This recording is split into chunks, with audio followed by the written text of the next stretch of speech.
Par cette belle journée du 15 août, je profite de cet après-midi parce qu'il fait trop chaud pour aller au rucher, donc je prépare ma vidéo de la semaine. Donc cette semaine, deux sujets. Un sujet que vous avez été nombreux et je vous en remercie fortement. Vous m'avez fait des messages pour me demander pour les réservations de 2024, donc on va en parler. Et aussi pour savoir ce qui se passe actuellement dans nos ruches. Allez, comme toutes les semaines, je lance l'intro et on se retrouve.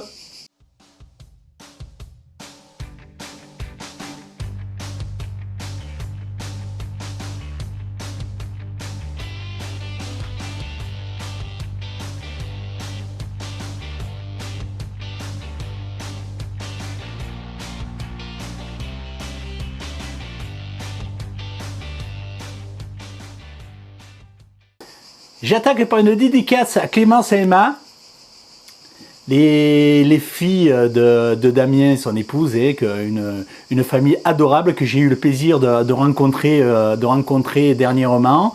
J'ai pu échanger avec eux, ça m'a fait plaisir de pouvoir discuter avec des abonnés qui ne sont pas du tout de ma région. Mais ils en ont profité en venant à vacances, on s'est donné rendez-vous et on a pu échanger. Mais écoutez, je vous remercie encore fortement, c'était un réel plaisir de vous rencontrer. On attaque le premier sujet. Le premier sujet, c'est les réservations. Donc, merci, encore un grand merci aux personnes qui m'envoient des messages pour me demander l'ouverture du site pour pouvoir réserver des rennes ou des essaims. Donc vous aurez le choix. Donc cette année, je m'y prends plus tôt parce que l'année dernière, j'ai eu des messages de mécontentement de clients qui l'ont su trop tardivement et n'ont pas pu en avoir parce qu'il n'y en avait plus de disponibles pour le site. Donc je m'excuse encore, mais j'espère que cette année, vous trouverez votre bonheur. Donc, c'est à réserver sur le site www.lesabeillesdefred07.com. Donc je vous le mets tout le long de la vidéo, en bas, le site, comme ça vous pouvez réserver. Deuxième chose, sur le site, cette année, vous pouvez commander par carte bleue. D'ailleurs, je ne vais mettre que la carte bleue. Les commandes de toutes les rennes, que ce soit des rennes hivernées ou des rennes 2024, seront qu'en carte bleue. Comme c'est en carte bleue, c'est le paiement. Dès que vous commandez, le paiement est fait. Alors, j'arrête l'échec parce que c'est trop compliqué. Il faut relancer certaines personnes pour qu'ils envoient l'échec. Après, il faut les mettre aux encaissements. Donc, c'est un peu trop compliqué pour suivre ça avec le volume. Donc, j'arrête. Donc, cette partie sera uniquement en carte bleue. Donc, paiement immédiat sur le site. Donc, vous pourrez commander deux types de rennes. Un, des rennes 2023 hivernées qui seront disponibles à partir de mars 2024. Donc après, à vous à mettre, on parle en semaine, la semaine que vous voulez les recevoir. Ça, je vous le redis, ce sont des rennes hivernées, donc des rennes 2023. Dans les commentaires, quand vous commandez ces rennes, comme elles sont hivernées, comme elles sont testées et que je les connais depuis plusieurs mois, que je vois leur comportement, vous pouvez me mettre si vous préférez des rennes qui sont plus sur la douceur ou des rennes qui sont plus sur la productivité. Productivité, je parle à miel. D'accord? Donc c'est à vous de voir. Et c'est à vous de me le mettre dans les commentaires et je vous donnerai un rapport de ceux que vous me demandez, les rennes qui correspondent. Concernant les rennes de l'année 2024. Bien sûr, vous les commandez sur le site. Vous commandez pour une semaine. C'est-à-dire que vous sélectionnez la semaine, la quantité de rennes.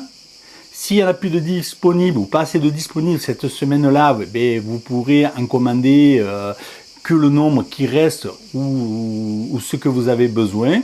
Et sinon, vous pouvez commander sur 2 semaines, ou 3 semaines, ou 4 semaines, ou en 2 fois. Vous faites un petit peu comme vous voulez.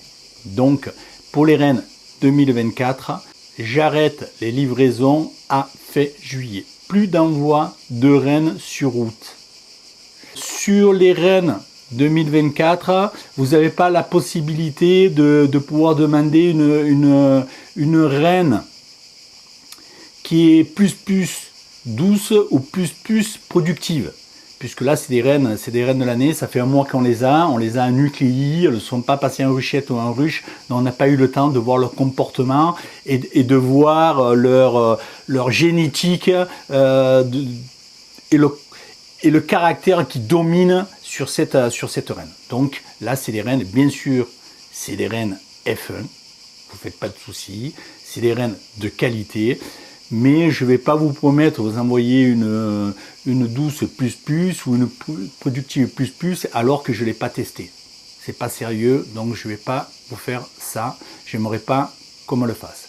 Donc ça va être comme cette année sur toutes les cages à rennes que je vais vous envoyer. Dessus, vous allez retrouver le numéro de la reine, le numéro du picking, de savoir si elle est passée en couveuse ou pas en couveuse, et les références de la souche F0, de la reine F0. Donc dessus, je vous mets aussi les références. D'accord? Donc, si jamais un jour vous avez un problème ou vous voulez recommander cette souche parce qu'elle vous correspond bien, vous reprenez la référence de la souche F0, de la reine F0. Parce que j'élève sur plusieurs reines F0. Je ne fais pas que avec une, mais j'en ai plusieurs que j'utilise. Pourquoi ? Parce que quand on fait du picking, on cherche d'avoir des larves du jour. Donc, des fois, on ne trouve pas dans une ruche, on va dans une seconde, une troisième, et bien sûr, on trouve notre bonheur. On trouve notre bonheur. Donc, c'est pour ça que j'en ai plusieurs. Et aussi, c'est au cas où j'en ai une qui meurt, il faut que je puisse continuer à pouvoir élever avec les autres. Donc, avec plusieurs F0, je n'ai pas ce souci. Pour revenir aussi, pourquoi plus d'élevage en août? Parce que nous, en août, la ponte ralentit fortement. Alors, cette année, c'est une année vraiment exceptionnelle. Ça a vraiment ralenti. Donc, si j'avais pas eu plusieurs F0, j'aurais pas pu faire encore des greffages sur la première semaine d'août. En fait, j'ai fait qu'un greffage en août. Mais j'aurais pas pu le faire si j'avais pas eu plusieurs ruches parce que c'était compliqué de trouver de la ponte qui me correspondait, des larves qui me correspondaient pour pouvoir faire l'élevage. Donc voilà pour la partie des reines. Maintenant des essaims. Alors, pour les essaims 2024, sauf s'il y a un problème, mais tous les essaims devraient être livrés dans des ruchettes polystyrène. Alors, pourquoi ce changement? J'envoyais jusqu'à présent, je donnais aux clients en ruchette carton, mais les ruchettes carton me conviennent pas. Parce que j'ai des gens qui viennent de loin, qui viennent en voiture les récupérer. Et quand je vois qu'entre le matin et le soir, je vois des abeilles qui sont en haut avec des morceaux de carton que le promène. Alors j'ai fait un test, j'ai mis un essaim un matin et le lendemain matin, je l'ai ressorti. Il m'avait grignoté tout le bas, là où il y a l'ouverture, le petit rond. Vous savez, qu'on enlève le carton, qu'on bouche avec un morceau de plastique, comme ça le client qui arrive chez lui, il peut mettre la ruchette carton à sa place, enlever le plastique et les abeilles sortent et rentrent. Et après, le lendemain ou 2 jours après, il peut le mettre à l'intérieur. Donc on m'avait déjà tout grignoté. Donc voilà. Donc ça me plaît pas trop. Donc je préfère passer sur des ruches polystyrène. Alors les ruches polystyrène, ça sera des ruches de l'année, c'est-à-dire qu'elles vont faire un cycle d'une saison chez moi. Elles sont achetées, je crée des essaims dedans et ça part chez le client comme ça. Alors à l'intérieur, c'est des ruchettes, bien sûr, 6 cadres, d'accord, c'est des quartiers, tout simplement, si vous connaissez, voilà. Mais dedans, vous aurez 5 cadres. Il n'y aura pas 6 cadres, il y aura 5 cadres. Quand moi je vous les donnerai, elles seront sur 5 cadres. Alors, l'avantage, c'est que pour le transport, je suis tranquille. La deuxième chose importante aussi, c'est que quand le client arrive chez lui, qui la pose, et si le lendemain ou quand il arrive chez lui, il pleut, et bien dans la ruche polystyrène, quartz, ça ne risque rien, il peut la laisser pendant une semaine, 15 jours, un mois à l'intérieur. Bon, à cette période, il faut quand même vite la mettre en ruche pour que ça se développe, hein. C'est le but. Mais vous la laissez une semaine, ça pose aucun problème. Donc c'est quand même beaucoup plus qualitatif pour moi de vous les donner de cette façon. En plus, pour les clients, cette ruchette peut être réutilisée quand vous voulez créer un essaim. Vous pouvez l'utiliser bien sûr quand vous voulez créer un essaim. Ou si vous avez un essaim qui se pose pas loin de chez vous, avec une ruchette polystyrène, c'est quand même l'idéal, c'est léger, vous y allez avec ça, vous mettez dedans, vous refermez et vous l'amenez sur votre rucher. Donc ça, c'est une solution. Donc je sais que j'ai des clients qui m'ont dit, mais pourquoi tu ne mets pas dans une ruchette bois, tu consignes, on te les ramène. Alors pourquoi je ne suis pas parti là-dessus? Parce que moi j'ai des clients qui viennent d'assez loin. Je suis à côté d'Avignon, j'en ai qui arrivent dans dessus Niort pour chercher des essais en voiture. Donc si je leur dis, vous allez chez vous, vous revenez, sinon je vous fais payer la consigne. Donc non. Et je ne veux pas gérer des consignes d'un côté, des ruches polystyrène de l'autre. Donc j'ai simplifié. Donc, c'est ruche polystyrène pour tout le monde. Alors, sur le paiement de l'essaim. Sur le paiement de l'essaim, lors de la réservation achat de l'essaim, vous allez payer 33 € par essaim commandé. Si vous en commandez un, c'est 33 €. Vous en commandez 10, c'est 330 €. Voilà, tout simplement. Et la différence de ce que vous versez en carte bleue et le montant global, l'écart, vous le payerez quand vous venez récupérer l'essaim. Vous n'allez pas payer la totalité de l'essaim lors de la commande, vous payez votre réservation et ensuite vous payez le restant quand vous venez le récupérer au rucher à Sauveterre. Quand je dis au rucher, c'est pas au rucher, je donne un rendez-vous parce que c'est quand même beaucoup plus facile et pour tout le monde, hein, de se retrouver sur la place du village de Sauveterre, qui est juste en face de la poste. Comme ça, on se donne rendez-vous là. Tout le monde trouve, il y a de la place. On n'est pas en manque de place. Et au moins, je peux vous donner vos essais et on peut discuter ensemble et échanger sur l'apiculture, la façon de gérer nos colonies. Donc voilà. Donc voilà pour la réservation, et pour ceux que ça n'intéresse pas, ben je suis désolé, mais par contre j'ai des clients que ça intéresse, et c'est quelque chose aussi qui est important pour moi. Donc voilà les informations. Après je vais vous faire une petite vidéo que je mettrai dans les prochaines vidéos pour que les clients, les abonnés qui n'ont pas vu cette vidéo ont l'information, mais elle sera beaucoup plus courte que celle-ci. Je vais à partir de la prochaine et je la laisserai jusqu'à la fin septembre. Et pour ceux qui ne veulent pas la voir parce qu'ils l'ont déjà vue et ça ne les intéresse pas, ils avanceront. Allez, maintenant on passe au sujet numéro 2. Alors, le sujet numéro 2, moi c'est un sujet qui m'intéresse beaucoup. C'est de savoir exactement ce qui se passe dans nos ruches, les périodes où on a les mielés, les pics de là où il y a beaucoup de rentrées de miel dans nos ruches, qu'est-ce que ça représente. Donc, allez, on regarde ça. On attaque. Alors, je suis sur la balance B2B, comme je vous ai dit, que vous le savez, je suis sur le tableau de bord. Ici, j'ai mes ruches qui sont connectées par des balances électroniques. Donc ici, au premier coup d'œil, je vois ici celle qui est en jaune, là, juste au bout, ici. C'est sur celle que je suis connecté actuellement, que j'ai sélectionné, pas que je suis connecté. Donc si j'en prends une autre, je clique, ça passe en jaune. Ça veut dire que tous les éléments qui sont en dessous appartiennent à cette balance. Alors ici, juste pour vous expliquer rapidement, ici, vous avez un poids. Ici, 7 kg sur la première balance de l'étang, la deuxième, 11 kg. Celle-ci qui est en jaune, 9 kg. Et la dernière, 10 kg. Alors, ça, c'est quoi? Ça, c'est l'état des réserves à date. Ce que j'ai depuis le dernier relevé. Donc, j'ai un relevé toutes les 2 heures. Donc, je sais, admettons que sur celle-ci, la bouson 40, j'ai 9 kg. Et ça représente 72% de ma capacité des réserves qui sont pleines. Sur la première, je suis à 59%. la deuxième 94 et la dernière 81%. Donc, hop, je me repositionne sur la balance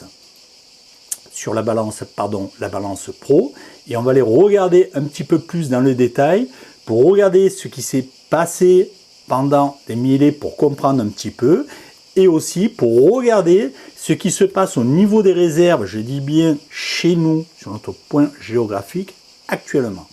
Alors, quand j'insiste là-dessus, c'est parce que si vous êtes en Normandie, vous êtes dans le Jura, vous êtes dans Bretagne ou vous êtes dans le sud-est, c'est pas du tout dans le centre de la France, c'est pas du tout pareil. Donc, il faut aussi l'adapter à votre région, mais c'est pour vous donner la visibilité que ça me donne. Donc ici, je descends, donc voilà, celle-ci par exemple, il me dit qu'il me reste encore 3 kg de réserve disponible. Donc ça, c'est la balance pro, c'est le qui t'a dit kg, 80%, et avec 3% de plus, elle sera pour moi à 100%. D'accord? Donc ça, c'est les paramètres que moi,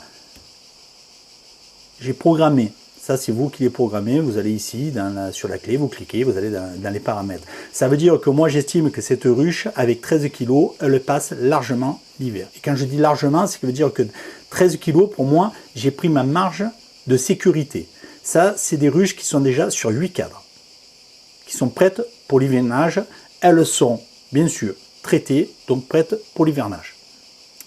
Donc ici, c'est sur ce graphe qu'on va un petit peu s'attarder, hein, parce que c'est pour vous expliquer certaines choses. Donc, en premier lieu, on va regarder ce qui se passe un petit peu lorsque vous avez une mielée. Alors là, j'ai pris un exemple, j'ai pas cherché quelque chose de fantastique ou quoi, mais c'est un exemple pour montrer ce qui se passe vraiment dans une mielée. Donc, je prends du 24 juin au 4 juillet, voilà, 10 jours, je fais appliquer, et là, ça me met à jour mon graphe. Donc ici, en poids, ça me donne, au démarrage de ma ruche, le 24 juin, à 0h, 00,26, elle pesait 90 kg,06. Alors, si elle pesait 90 kg,06, ça veut dire qu'elle avait déjà des os. D'accord? Et ensuite, ici, au 4 juillet à 23h29, d'accord, elle fait 105,68. Donc on voit les rentrées qu'il y a eu sur la période de 10 jours. Donc 105, hop, ici 90. Donc sur 10 jours, ça fait en gros 15 kg. D'accord, 15 kg sur 10 jours, ce qui n'est pas énorme, hein, ce qui est une mielée vraiment normale quand on n'est pas sur les grosses cultures qui sont beaucoup plus fortes que ça. Hein. Donc là, ça représente en 10 jours, en gros, ça représente une hausse, hein, en gros. Hein. Donc ça, c'est pour vous montrer un petit peu, quand vous avez une mielée, voir comment ça monte vite, donc pas vous faire surprendre pour les débutants, hein, les gens qui sont habitués savent très bien ce qui se passe dans la ruche. Hein. Donc ici, je clique ici, ça me donne le gain, la courbe bleue, la courbe est beaucoup plus lisse, bien sûr, hein, ça ne prend pas les variations de poids permanentes que ça va faire toutes les 2 heures sur les relevés de poids, et on arrive aux 15 kg, quoi. On est plus près des 16 que des 15 kg, hein, mais bon.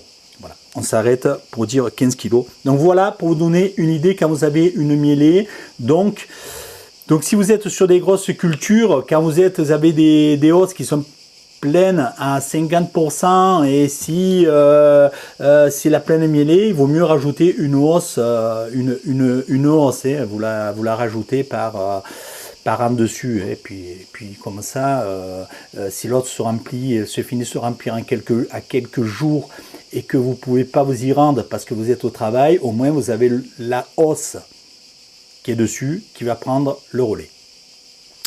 Donc maintenant, on va regarder ce qui se passe actuellement sur les ruches. Donc ici, On est au mois de ce mois-ci, donc on est au mois d'août. Donc bien sûr, ça attaque le 1er et ça finit le 15. Voilà. Donc dernier relevé, le dernier relevé il a été fait à 17h09. Donc vous voyez qu'il n'est pas vieux et qu'on est bien le 15. Donc ici, on voit que je démarre le mois en gros on va dire à 47 kg. Et je le finis pour l'instant en 15 jours, je suis à 45-49, donc j'ai perdu en perte, hop, j'ai géré le poids, je vais prendre que la perte, comme ça pour moi c'est plus facile, 1,7 kg.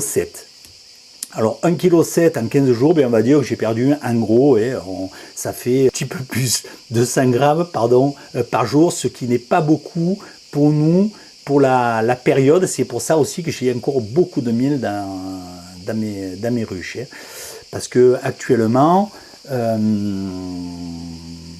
n'a plus de millet, il rentre plus rien. Alors on n'a pas une forte prédation du frelon asiatique, donc ça ne vient pas de la prédation du frelon asiatique qu'on ne rentre pas de nourriture. Le frelon asiatique, nous pour l'instant, ne contribue pas à cette baisse, c'est une baisse qui est liée aux températures d'été. Donc là, pour l'instant, les températures sont pas très hautes. Voilà, on est, vous voyez, aujourd'hui, je vous dis qu'il faisait bon, voilà, à 15h08, il faisait 40 degrés et on parle à l'ombre, on n'est pas en train de parler en plein soleil.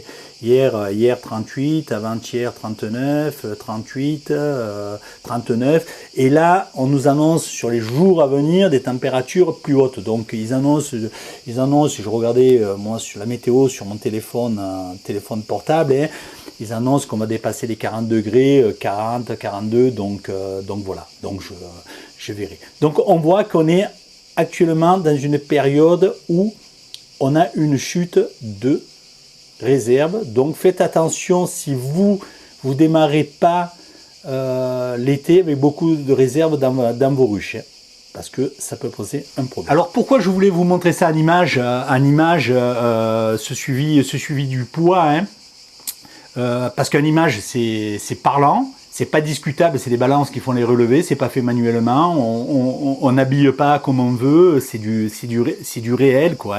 Donc c'est l'avantage que ça a.